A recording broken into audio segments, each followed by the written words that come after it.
Bab 949. Berhasil ditemukan. Weni Sun tidak pernah membayangkan bahwa sang paman yang begitu menyayanginya, yang selalu memperlakukannya seperti anak sendiri ingin membunuhnya. Melihat tubuh Weni Sun yang tak bernyawa, Yoru Sun merasa menyesal. Dia menghela nafas pelan, "Weni, kakak minta maaf padamu, tapi kakak tidak punya pilihan lain." Lukius Sun, adik kandung Yoru Sun, meninggal karena dirinya bertahun-tahun yang lalu. Karena itulah, selama bertahun-tahun Yoru Sun sangat memanjakan Weni Sun.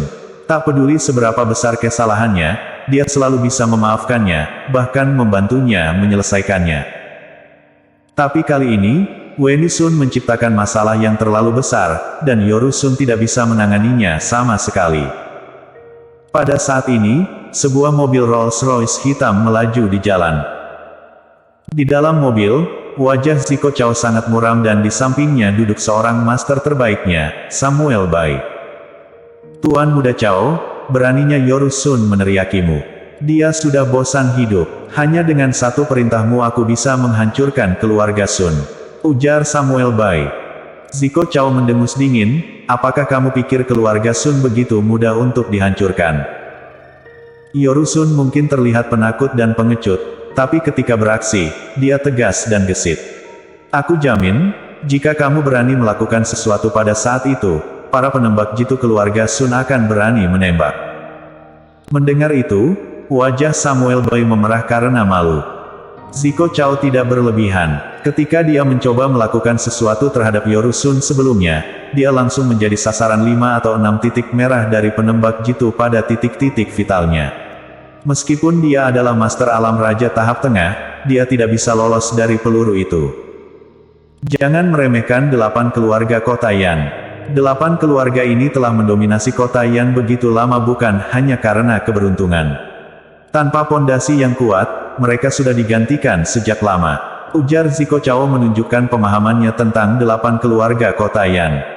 Zico Chao berkata dengan tegas, dia sangat mengerti tentang situasi di 8 keluarga kota Yan. "Aku mengerti Tuan Muda Chao." Samuel Bai segera bertanya lagi, "Jadi, apa yang harus kita lakukan selanjutnya?" "Bagaimanapun yang meninggal adalah Horki Qin, pewaris keluarga Qin dari kota Raja Chao dan Horki Qin sendiri memiliki hubungan baik denganmu. Jika kamu mencoba mendekati Jerry Yang, pasti akan menimbulkan ketidakpuasan dari keluarga Qin. Tapi jika kamu tidak menjelaskan kepada Jerry Yang, dia pasti akan menyalahkanmu atas insiden ini." Ekspresi Zico Chao tampak sangat buruk, meskipun Samuel Bai hanya seorang master tapi kata-katanya pada saat ini sangat masuk akal. Keluarga Qin adalah orang-orang kota Raja Chao dan kabarnya pemimpin keluarga Qin, Alan Qin, memiliki kekuatan yang kuat dan saat ini sedang mencoba mencapai alam Raja Puncak. Sekali Alan Qin mencapai alam Raja Puncak, dia akan memiliki kekuatan yang setara dengan Raja Kaum yang berarti keluarga Qin harus diperlakukan dengan hati-hati. Namun, jika mereka tidak ingin menyinggung keluarga Qin, mereka harus menyinggung Jerry Yang. Sejenak, Zico Chao merasa bingung. Ini adalah pertama kalinya dia merasa sangat sulit untuk membuat keputusan. Setelah beberapa saat, Zico Chao dengan gigi berkata, "Sebenarnya, ini bukan masalahku. Bahkan jika Jerry yang mencoba menyalahkanku, dia harus menyediakan bukti. Walaupun dia adalah master alam raja tahap akhir, dia bukan lawan seluruh keluarga kerajaan Chao. Jika dia berani menyerangku, aku akan membuatnya menyesal." Samuel Bai tidak berkata apa-apa lagi, tetapi wajahnya penuh kekhawatiran.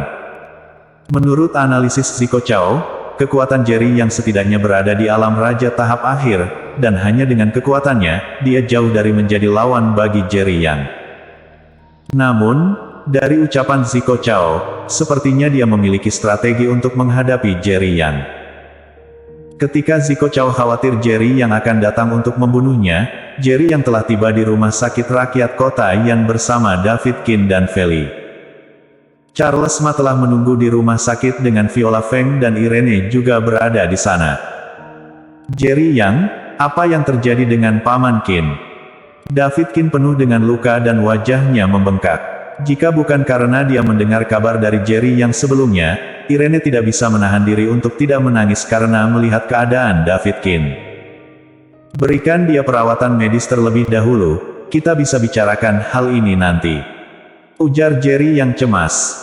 Davidkin terus bertahan dengan kemauannya sampai saat ini, tetapi setelah tiba di rumah sakit, dia akhirnya pingsan.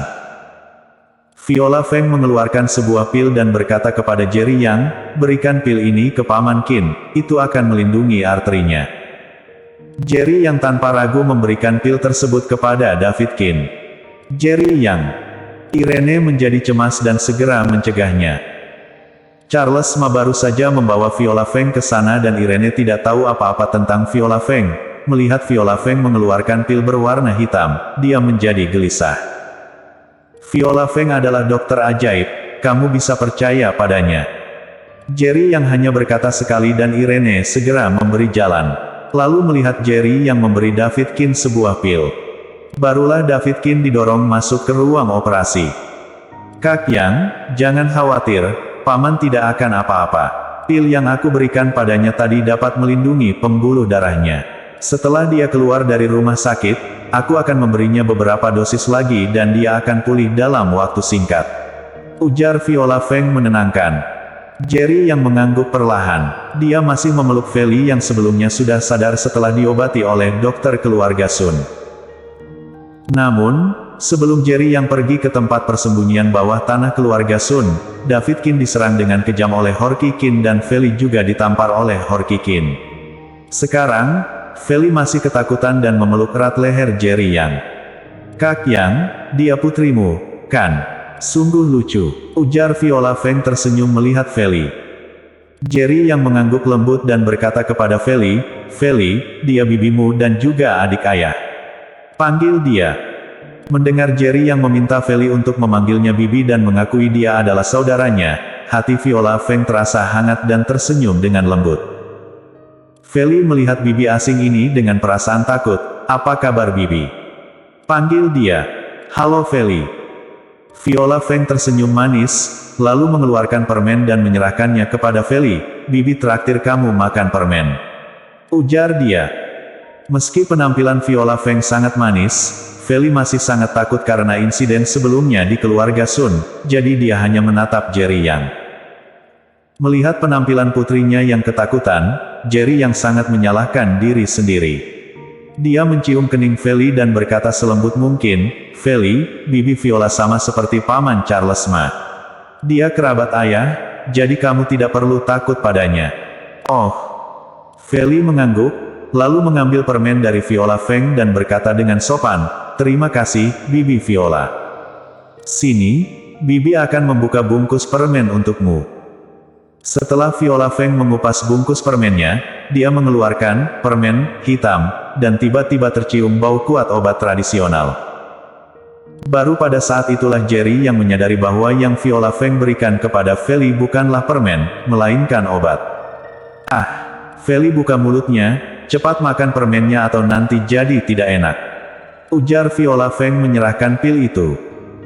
Feli memakan permen itu dengan patuh. Tapi setelah meminum pilnya, Feli tertidur di pelukan Jerry Yang dalam semenit. Kak Yang, jangan khawatir, ini pil obat tradisional yang aku kembangkan, yang memiliki efek menenangkan saraf. Feli terlalu terstimulasi hari ini. Meskipun dia bangun, otak dan tubuhnya sebenarnya sangat lelah dan tubuhnya juga sangat lemah. Baru saat itulah Viola Feng berkata, biarkan dia tidur nyenyak sekarang dan ketika dia bangun, dia akan berubah menjadi si imut kecil yang lincah. Viola, terima kasih, ujar Jerry Yang penuh terima kasih. Meskipun dia mengkhawatirkan cedera Davidkin, tapi dia lebih khawatir tentang Feli, karena takut Feli akan terlalu terangsang dan menjadi seperti ini di masa depan. Dia tahu betul betapa lincah dan cerianya Feli sebelumnya, tapi hari ini, setelah bangun dari tempat keluarga Sun, dia bersandar padanya dan tidak berbicara. Jerry Yang sangat ketakutan. Kamu terlalu asing mengatakan aku bibi Feli, ujar Viola Feng sambil tersenyum. Jerry Yang tersenyum canggung, kelak aku tidak akan mengatakannya lagi. Waktu berlalu setiap menit dan setiap detik, David Kin sudah didorong masuk ke ruang operasi selama 2 jam, tetapi dia belum juga didorong keluar. Ini membuat Jerry yang semakin cemas. Jika terjadi sesuatu pada David Kin, bagaimana dia menjelaskannya kepada Leslie Kin dan Yumi Kin? Kak Chen, aku menemukannya. Saat itu, Jerry yang menerima telepon. Sebelumnya, Jerry yang meminta orang untuk menyelidiki masalah hari ini dan sekarang dia akhirnya memiliki petunjuk, katakan. Ujar Jerry yang memancarkan tatapan dingin. Orang yang membawa ayah mertua dan putrimu ke dalam keluarga Sun adalah seorang pria bernama Horky Kin. Dia adalah pewaris keluarga Qin di kota Raja Chao, yang kekuatannya berada di urutan kedua setelah pewaris keluarga kerajaan Chao. Sebuah suara terus keluar dari ponsel Jerry yang, tidak hanya itu, aku juga menemukan identitas ayah mertuamu, David Kin. Dia adalah salah satu anak haram dari proyek keturunan keluarga Qin. Bersambung.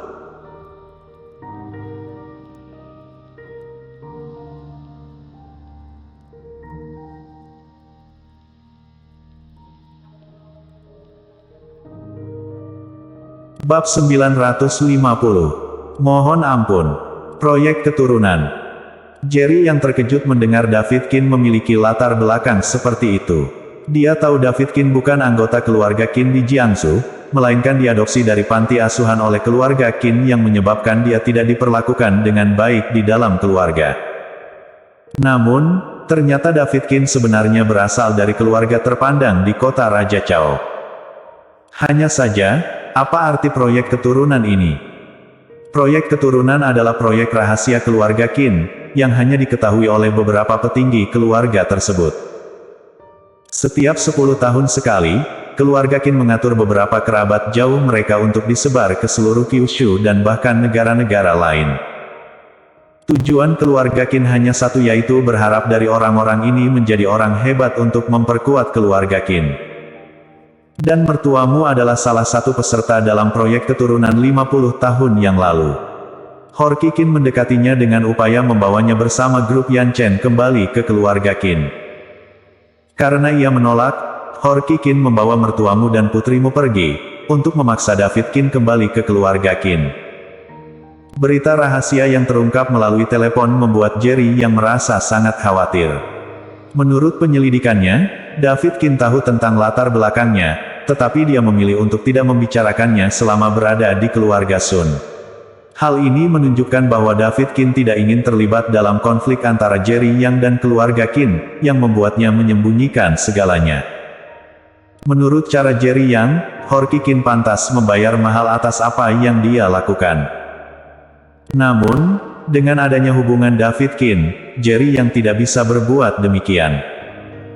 Selain itu, aku juga menemukan bahwa kemarin malam, Ziko Chao makan malam dengan Horky Kin dan Weni Sun. Setelah makan, Weni Sun menemui Horky Kin secara pribadi. Tempat persembunyian bawah tanah keluarga Sun adalah tempat rahasia yang diketahui oleh sedikit orang. Sangat mungkin Weni Sun memberitahu Horky Kin cara mengakses tempat perlindungan tersebut. Weni Sun. Jerry yang mengerutkan kening sambil berusaha mengingat nama itu. Suara di telepon mengingatkannya, dia adalah keponakan Yoru Sun dan dulunya merupakan GM Star Entertainment ketika masih menjadi bagian dari keluarga Sun. Dia bahkan memiliki konflik dengan temanmu, Sulisia. Baru saat itulah Jerry yang mengingat Weni Sun dan hampir melupakannya. Dia tidak menyangka wanita ini begitu cakap sehingga Ziko Chao bisa mengajaknya makan malam bersama Horky Kin. Kak Chen, itu semua informasi yang dapat aku temukan. Apakah kamu ingin mengambil tindakan terhadap keluarga Qin di kota Raja Chao? Tanya orang itu. Tidak perlu, jawab Jerry yang dengan tenang. Kak Chen, apa yang terjadi? Setelah menutup telepon, Charles Ma segera bertanya pada Jerry Yang. Sebagai saudara terdekat Jerry Yang, dia merasakan perubahan ekspresi Jerry Yang dan memiliki suasana hati yang buruk. Jerry yang menggelengkan kepala tanpa penjelasan, lalu berkata kepada Charles Ma, tugasmu selanjutnya adalah untuk pulih dengan baik, aku akan menangani yang lainnya sendiri. Charles Ma hampir mati di keluarga kerajaan Guan, jika bukan karena bantuan dokter ajaib Feng, dia pasti tidak bisa bertahan.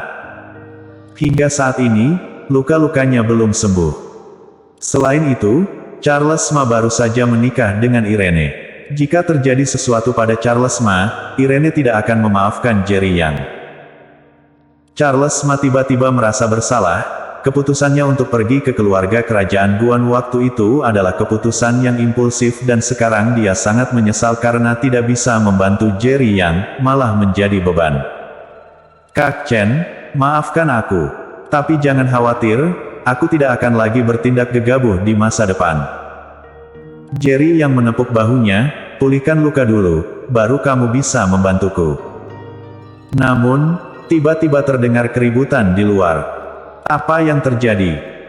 Jerry yang mengernyitkan kening, David Qin masih di ruang operasi mendapat perawatan dan tiba-tiba ada keributan di luar. Itu membuatnya sangat tidak nyaman. Pada saat itu, dia melihat 7 atau 8 sosok yang datang dengan tubuh telanjang dan terikat dengan duri di belakang mereka. Duri-duri itu menusuk punggung mereka dan terlihat darah mengalir. Di belakang mereka, ada banyak pengawal yang menghalangi penonton, sehingga tempat itu menjadi terisolasi. Tong, tong. Setelah beberapa sosok yang membawa duri tiba di depan Jerry Yang, mereka semua berlutut. Pemandangan ini sangat mengguncangkan para penonton. Keluarga Sun, salah satu dari 8 keluarga kota Yan, pemimpin keluarga Yorusun, bersama dengan para petinggi keluarga Sun, datang untuk memohon pengampunan. Orang yang memimpin kelompok itu adalah pemimpin keluarga Sun, Yorusun. Saat ini, dia berlutut di depan Jerry yang dengan raut wajah memohon. Para penonton yang sebelumnya tidak tahu identitas orang-orang itu, kini terkejut. Oh Tuhan, orang-orang ini adalah anggota keluarga Sun dari 8 keluarga kota Yan, dan pemimpin mereka adalah pemimpin keluarga Yorusun. Mereka datang untuk memohon pengampunan. Siapa sebenarnya pemuda itu? Dia mampu membuat pemimpin keluarga Sun datang untuk memohon pengampunan dengan membawa rombongan.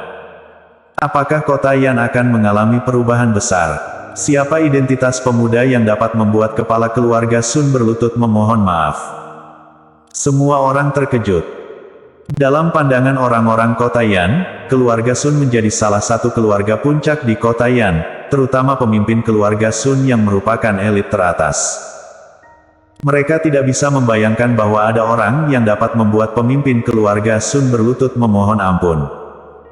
Yang lebih mengejutkan lagi, orang tersebut adalah seorang pemuda berusia 20-an tahun.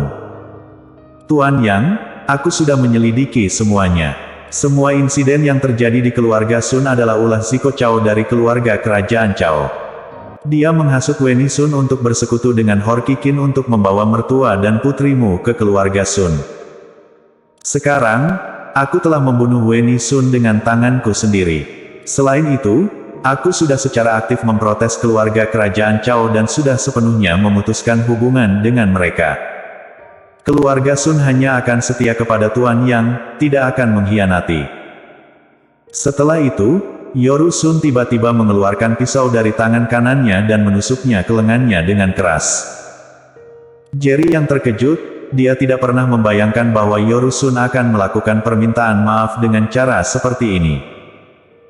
Pisau tadi langsung memutuskan urat nadi di tangannya, bahkan jika diobati, kemungkinan besar tidak akan pernah pulih seperti semula. Aku menyakiti lenganku sendiri untuk menunjukkan kesetiaanku, mohon maaf Tuan Yang. Ujar Yorusun keras sambil sedikit membungkuk menunggu putusan dari Jerry Yang. Mohon maafkan keluarga Sun, ujar anggota keluarga Sun dengan suara tinggi. Semua orang terkejut. Namun, ekspresi Jerry yang menjadi semakin gelap. Tidak peduli masalah ini ada hubungannya dengan keluarga Sun atau tidak, tapi insiden itu terjadi di keluarga Sun. Yang terpenting adalah dia sama sekali tidak memiliki kesan baik terhadap Yorusun. Kalau begitu, ini adalah ketiga kalinya Yorusun berlutut dan memohon ampun dari dia. Kapan dia tidak begitu merendahkan diri? Tapi kapan Yorusun benar-benar bertobat? Jika bukan karena mengkhawatirkan Jerry yang menghancurkan keluarga Sun, untuk apa Yorusun melakukan hal ini? Yorusun, kamu sungguh tidak tahu malu datang memohon pengampunan dari kakakku. Charles Ma datang, jika aku tidak salah ingat, ini adalah ketiga kalinya kamu berlutut memohon ampun kepada kakakku, kan? Cibir dia. Kenapa, kali ini kamu ingin berpura-pura lagi?